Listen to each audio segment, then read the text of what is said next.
Think I can fly. Think I can fly when I'm with you. My arms are wide, catching fire as the wind blows. I know that I'm rich enough for pride. I see $1 billion in your eyes. Even if we're strangers till we die.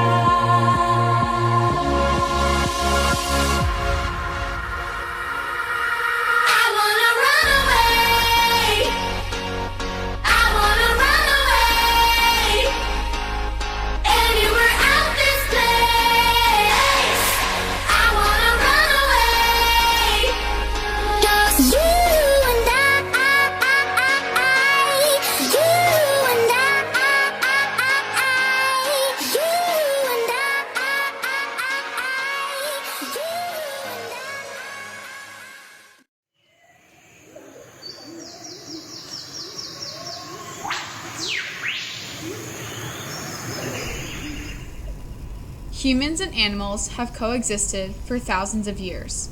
Back in the day, people hunted animals to survive and make a living. Now, people use animals for a variety of purposes, such as guide dogs for people with disabilities, for anti-venom treatments, as companions, and for entertainment. One of the main ways people interact with animals is visiting zoos. The definition of a zoo is an institution that possesses and manages collections that primarily exist of wild animals, of one or more species, that are housed so that they are easier to see and to study than in nature, and display at least a portion of this collection to the public for at least a significant part of the year. Regardless of the composition of their collections, their official name, zoo, aquarium, sanctuary, fauna park, etc., and their type of ownership, all of these are zoological institutions.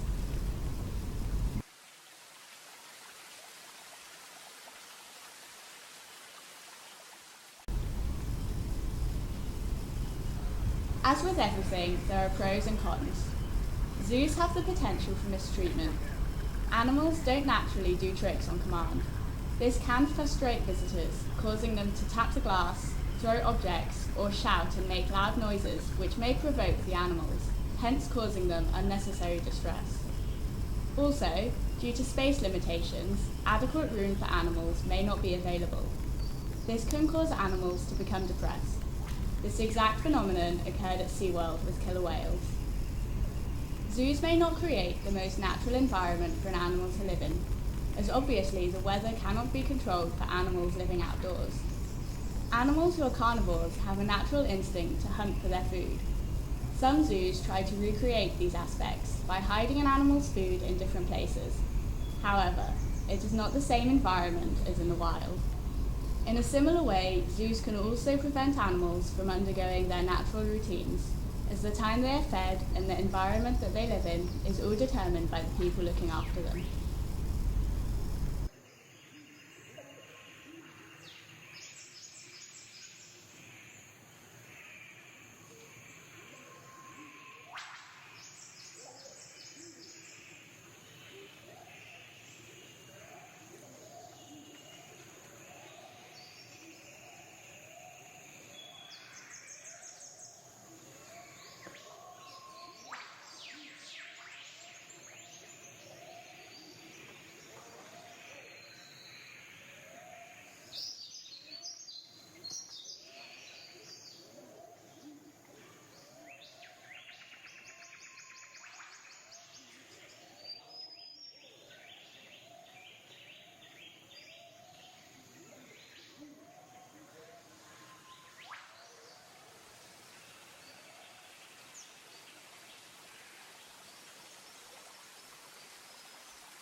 On the other hand, there are some pros to zoos.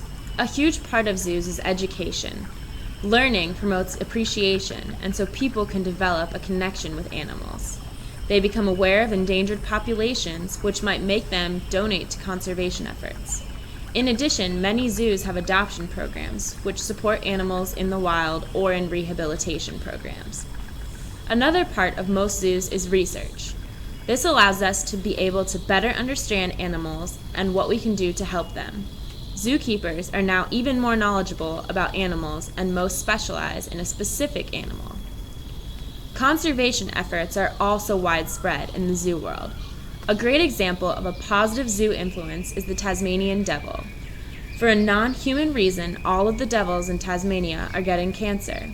The captive population is being isolated and bred, so when they are wiped out in Tasmania, they can be reintroduced without the cancer. This is an example of ex situ conservation, or conservation in captivity. In situ conservation, which means conservation in the wild, has become increasingly more difficult due to the globalization of our world. Species are being threatened more rapidly, so ex situ is unfortunately the only option sometimes. Zoos are also involved in rehabilitation. Take Rex the crocodile here for an example. He was encroaching on people's homes, so he was transferred to a breeding farm, as he was a healthy, strong male. While there, he killed 2 other crocodiles who he was supposed to mate with. Had an alternative solution not been found, he would have had to have been killed because he was too dominant to go back into the wild and not end up in people's yards. So he now has a home here in Sydney.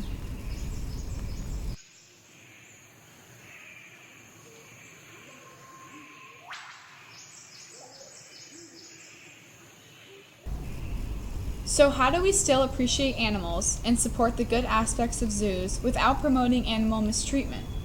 The best thing you can do is only attend zoos who are proponents of good animal welfare, as well as wildlife conservation, research, and education. When looking for a zoo, check on these things to make sure it's a good one to support. World-class standards of animal care and husbandry should be met by ensuring that both the physical and psychological needs of their animals are fully met. The exhibit should be designed not to be aesthetically pleasing, but instead to replicate critical aspects of the animal's natural environment, thus allowing them to display their full range of normal behaviors. Expert veterinary care and nutrition should be provided, and the recommendations of cooperative breeding programs should always be followed. Involvement in strong conservation objectives through a broad range of activities, including public education, scientific research, development of relevant technologies, professional training, conservation planning, and captive breeding for reintroduction. The zoo should use strong public relations and educational skills to communicate clearly their mission, goals, and achievements to the public and relevant key decision makers. We hope that with these tips you can enjoy the best wildlife that Sydney has to offer. Because honestly, if you didn't get a selfie with a kangaroo, did you even go to Australia?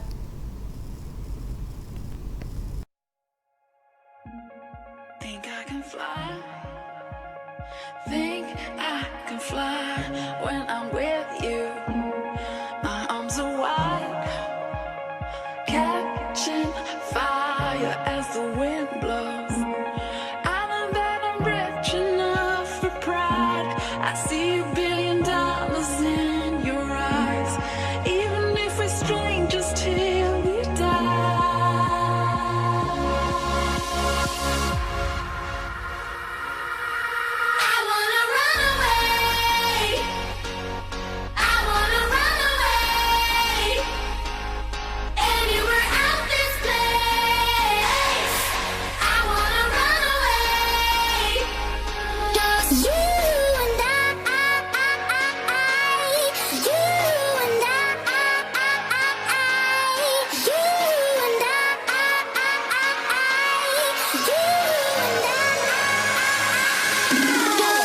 When I